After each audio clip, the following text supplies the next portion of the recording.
கூட்டத்தை பார்த்த உடனே திராவிட முன்னேற்ற கழகத்தில் இருக்கிற அத்தனை பேர் வீட்டுல பயந்துட்டு உட்கார்ந்துட்டு இருக்காங்க. ஏன்னா இன்னைக்கு இங்க வந்திருக்கிற கூட்டம் ஒவ்வொரு இடத்துல திமுக காரங்க காசு கொடுத்துட்டு பிரியாணி கொடுத்துட்டு கூட்டிட்டு வர கூட்டம் கிடையாது. இது நீதிக்காக போராடிட்டு இருக்க வந்த கூட்டம். இது ஒவ்வொரு தாய்மார்கள் வீட்டுல ஒரு பெண் குழந்தை வச்சுக்கிற ஒவ்வொரு வீட்டிலையும் இன்னைக்கு எல்லாரும் அண்ணா பல்கலைக்கழகத்துல ஒரு மாணவிக்கு ஈடுபட்ட ஒரு பிரச்சனைனால தெருவுக்கு வந்து போராடிட்டு இருக்காங்க. இது பிஜேபியோட பிரச்சனை கிடையாது. தமிழகத்துல வாழ்ற ஒவ்வொரு வீட்டோட பிரச்சனை. இன்னைக்கு இங்க இருக்கிற ஒவ்வொரு தாய்மார்கள் கிட்டயும் ஒவ்வொரு ஆண்கள் கிட்டயும் உங்க வீட்டுல ஒரு பெண் குழந்தை இருக்கு, உங்க வீட்டுல பெண்கள் இருக்காங்க, ஒரு தாய் இருக்கு, சகோதரி இருக்கு, மனைவி இருக்கு, உங்க பெண் குழந்தை இருக்கு. நீங்க சொல்லுங்க, இன்னைக்கு உங்க வீட்டுல இந்த மாதிரி பிரச்சனை நடந்தா நீங்க எப்படி இருப்பீங்க? நீங்க வந்து பேசாம உட்கார்ந்துட்டு நடந்தது நடக்கட்டும், நம்ம வீட்டுல நடக்கல, பக்கத்து வீட்டுல தான் நடந்திருக்கு, இதுக்கு நமக்கு சம்பந்தம் இல்ல, நம்ம வீட்டுல பிரச்சனை வரும்போது குரல் கொடுக்கலாம் நீங்க இருப்பீங்களா? இன்னைக்கு திராவிட முன்னேற்ற கழகத்திலிருந்து எல்லாரும் பார்த்து நீங்க வந்து பப்ளிசிட்டி தேடிட்டு இருக்கீங்கிறாங்க. விளம்பரம் தேடக்கூடிய பிஜேபி கிடையாது. இன்னைக்கு உலகத்துல மிக சிறந்த ஆட்சி ஏது, கட்சி ஏது கேட்டாக்கா பாஜக. உலகத்துல மிக சிறந்த தலைவர் யாருன்னு கேட்டா நம்ம பிரதமர் நரேந்திர மோடி அவர்கள் சொல்றாங்க. பப்ளிசிட்டி தேவைப்படுது, விளம்பரம் தேவைப்படுது. உங்களுக்கு ஒவ்வொரு இடத்துலயும் ஒரு கையில பேப்பர் வச்சுட்டு படிக்கிறீங்களே. மாண்புமிகு முதலமைச்சர் ஸ்டாலின் அவர்களே, நான் உங்களை பார்த்து கேட்கிறேன், பெண்கள் பாதுகாக்கிறது இப்படிதானா? நீங்க தேர்தல்ல ஜெயிக்கிறதுக்கு முன்னாடி தேர்தல் அறிக்கையில பல விஷயங்கள் சொன்னீங்க. நேத்தும் வந்து என்ன பண்ணிருக்கீங்க? பெண்களுக்காக ஏதோ ஒரு புதுசா ஒரு திட்டத்தை கொண்டு வந்திருக்கீங்க. பெண்கள் காப்பாத்துறதுக்கு வக்கில்ல, பெண்களுக்கு திட்டம் கொடுத்துட்டு இருக்கீங்களா? பெண்கள் முதல்ல காப்பாத்துங்க ஐயா.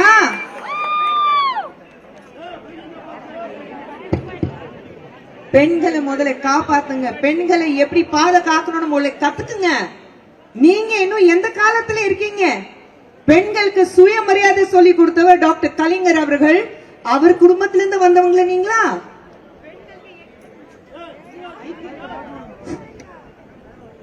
நீங்க முதல்ல கத்துக்குங்க. உங்க வீட்லயே பெண்கள் இருக்காங்க, நீங்க என்ன பண்ணிட்டு இருக்கீங்க? ஒவ்வொரு இடத்துக்கு போகும்போது கூட்டத்து மட்டும் வந்தா போதும், கையில ஒரு பேப்பர் வச்சுட்டு படிச்சா போதும். பொய்யான பித்தலாட்டம், பொய் பித்தலாட்டம், இதுதான் பொய்யான வாக்குறுதி. இது வரைக்கும் இந்த 4 வருடத்துல என்ன பண்ணிருக்கீங்க? ஒண்ணுமே பண்ணல. நீங்க என்ன செலவாயிருக்கு அது கூட உங்களுக்கு தெரியாது. எல்லாமே வந்து நீங்க யூனியன் கவர்மெண்ட் மேல போடுறீங்க. சென்ட்ரல் கவர்மெண்ட் எங்களுக்கு காசு கொடுக்கல. எவ்வளவு காசு உங்க வீட்டுக்கு வந்திருக்குன்னா இது மக்கள், தமிழ்நாட்டுல வாழ்ற ஒவ்வொரு மக்களுக்கு தெரியும். நீங்க ஊழல் சொல்லும் போது பேர் போன ஒரு கட்சி திராவிட முன்னேற்ற கழகம். நீங்க வந்து ஊழல் பத்தி மத்தவங்களை பார்த்துட்டு கை நீட்டி பேசக்கூடாது.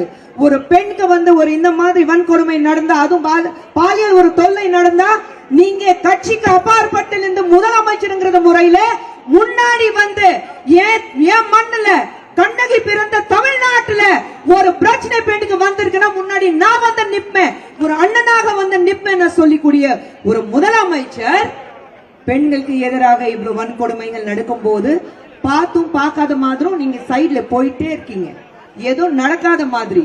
ஏன் இந்த பிரச்சனை வரும்போது நீங்க என்ன பண்ணிருக்கீங்க?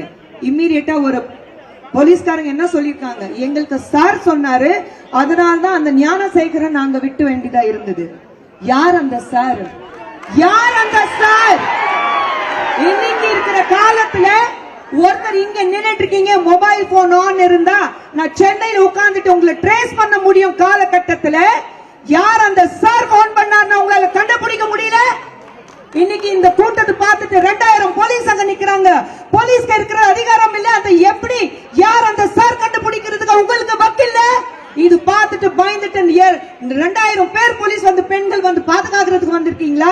இல்ல ஒவ்வொரு காலையில இருந்து ஒவ்வொரு வீட்டுக்கு போய் பெண்கள் வந்து இங்க வர முடியாம தடுக்கிறதுக்கு நீங்க வந்து காவல் கொடுத்துட்டு இருக்கீங்க, அவங்களை வந்து வீட்டுக்கு போய் அரெஸ்ட் பண்ணிட்டு இருக்கீங்க. நாங்க போராடினா உங்களுக்கு என்னங்க பிரச்சனை? நியாயம் கேட்டு போராடினா என்ன பிரச்சனை? இன்னைக்கு யாருமே ஒரு பெண் கூட நிக்கலன்னா பெண்ணுக்கு பெண்ணாக வந்து நாங்க ஒண்ணு நிப்போம். கட்சிக்கு அப்பாற்பட்டது. ஆனா ஒரு தமிழ்நாட்டுல ஒரு பெண்ணுக்கு பிரச்சனை வந்தா நாங்க வந்து நிப்போம். ஏன்னா இன்னைக்கு ஒரு பெண்ணுக்கு பிரச்சனை நடந்தா, ஒரு குழந்தைக்கு பிரச்சனை நடந்தா, நாளைக்கு உங்க வீட்டுல என் வீட்டுல அது பிரச்சனை வரதுக்கு வாய்ப்பு இருக்கு. நம்ம வீட்டு குழந்தை கிடையாதுன்னு சொல்லிட்டு நாங்க கைவிட மாட்டோம். ஒவ்வொரு குழந்தை எங்க குழந்தை. ஒரு தாயங்கிறது முறையில நான் சொல்றேன், ஒவ்வொரு வீட்டுல வாழ்ற குழந்தை ஏன் இந்த மாதிரி நான் பாத்துட்டு இருக்கேன். எங்களுக்கு வேணும் நீதி, நியாயம், பெண்களுக்கான பாதுகாப்பு. இன்னைக்கு குழந்தைங்க வெளியில போனாக்கா, பள்ளிக்கூடத்துக்கு போனாலும் ஐயோ திரும்பி வருவாளா, வாசல்லயே போதை பொருட்கள் விக்கிறாங்க. அது யார் பண்ணது? உங்க ஆட்சியில போதை பொருட்கள் இன்னைக்கு தமிழகத்துல எங்க போனாலும் குழந்தைங்களுக்கு ஈஸியா போதை பொருட்கள் கிடைக்குது. அது யார் ஆட்சியில? உங்க ஆட்சியில. ஒருத்தர் சாதிக் பாட்சாவை கைது பண்ணாங்க. அவர் யாரு? உங்க கூட நின்னுட்டு போட்டோ எடுத்துட்டு உங்க கட்சியில ஒரு முக்கியமான பொறுப்புல இருந்த சாதிக் பாட்சா. நீங்க என்ன பண்ணீங்க? அரெஸ்ட் பண்ணி உள்ள வச்சிருக்கீங்க. ஆனா அதுக்கப்புறம் ஏதாவது நடவடிக்கை இருக்கா? அது யார் கூட சம்பந்தப்பட்டது? அது சாதிக் பாட்சா தனியா பண்ண முடியுமா? உங்க கட்சியில இருக்கிறவங்க எத்தனை பேர் அதுல வந்து உடனடியாக கூட நின்னுட்டு வேலை செஞ்சிருக்காங்க உங்களுக்கு தெரியும். ஆனா என்ன ஆக்ஷன் எடுத்தீங்க? ஒரு ஆக்ஷன் எடுக்க முடியல. இன்னைக்கு அந்த பல்கலைக்கழகத்தில் நடந்த வன்கொடுமை மட்டுமல்ல, இன்னைக்கு வந்து தமிழகத்துல ஒவ்வொரு இடத்துலயும் பெண்களுக்கு பாதுகாப்பு இல்லாம இருக்கு. நாங்க வந்து ஒவ்வொரு பெண்ணுக்கு, ஒவ்வொரு வீட்டுக்கு ஒரு பாதுகாப்பு கொடுக்கிற வரைக்கும் நீங்க கீழே இறங்கி மக்கள் மத்தியில அந்த குழந்தை கிட்ட, இந்த தமிழ் மண்ணில வாழ்ற ஒவ்வொரு தாய் கிட்ட மன்னிப்பு கேட்கிற வரைக்கும் நான் பண்ணது தப்பு. ஆனா இதுக்கப்புறம் தமிழகத்துல அப்படி ஒரு வன்கொடுமை, பலாத்காரம் நடக்காத சொல்ற வரைக்கும் நாங்க வந்து நிச்சயமாக உட்கார மாட்டோம், சும்மா உட்கார மாட்டோம். எங்களுக்கு வேணும் நீதி, எங்களுக்கு வேணும் நியாயம். அது கிடைக்கிற வரைக்கும் நாங்க போராட்டிட்டு தான் இருப்போம். இது இந்த மண் மேல சத்தியம், தமிழ் மண் மேல சத்தியம், கண்ணகி மேல சத்தியம். தமிழ்நாட்டுல வாழ்ற ஒவ்வொரு பெண் கண்ணகிக்கு சமம். எங்களுக்கு நியாயம் வேணும். அது கிடைக்கிற வரைக்கும் நாங்க சும்மா விட மாட்டோம். இந்த இடத்துல இருந்து மாண்புமிகு முதலமைச்சர் ஸ்டாலின் அவர்களுக்கு நான் ஒரே ஒரு விஷயம் சொல்ல விரும்புறேன். இது வெறும் ஆரம்பம். இது அப்படியே போயிட்டே இருக்கும். நாங்க வந்து ஒவ்வொரு விஷயத்துக்கு சும்மா இருக்க போறது இல்லை. நீங்க போலீஸ் சேவை விட்டாலும், எங்களை கைது பண்ணாலும், நீங்க வந்து ஹவுஸ் அரெஸ்ட் பண்ணாலும் எங்களுக்கு கவலை கிடையாது. நாங்க தெருக்கு வருவோம், போராடுவோம். நீதி கிடைக்கிற வரைக்கும் குரல் கொடுத்துட்டு தான் இருப்போம். நீங்க கேட்டதா ஆகணும். அதுதான் நாங்க உறுதியா இருக்கோம். கூட இருக்கிறீங்களா? நியாயம் கிடைக்கிற வரைக்கும் கூட இருக்கிறீங்களா? இது இன்னைக்கு நாளைக்கு முடிகிற விஷயம் கிடையாது. உங்களுக்கு மட்டுமல்ல, எனக்கு மட்டுமல்ல. நம்மளுடைய குரல் தமிழகத்தில், தமிழ்நாட்டுல ஒவ்வொரு தெருக்கும், ஒவ்வொரு வீட்டுக்கு போகணும். நமக்கு நியாயம் கிடைக்கிற வரைக்கும், ஒவ்வொரு பெண் குழந்தைக்கு பாதுகாப்பு கிடைக்கிற வரைக்கும் நம்ம போராடிட்டு தான் இருப்போம். நாரி சக்தி நான் சொல்வாரு பிரதமர் மோடி அவர்கள். அந்த நாரி சக்தி என்னென்ன காமிப்போம், அது வரைக்கும் போராடிட்டு தான் இருப்போம். கூடவே இருங்க.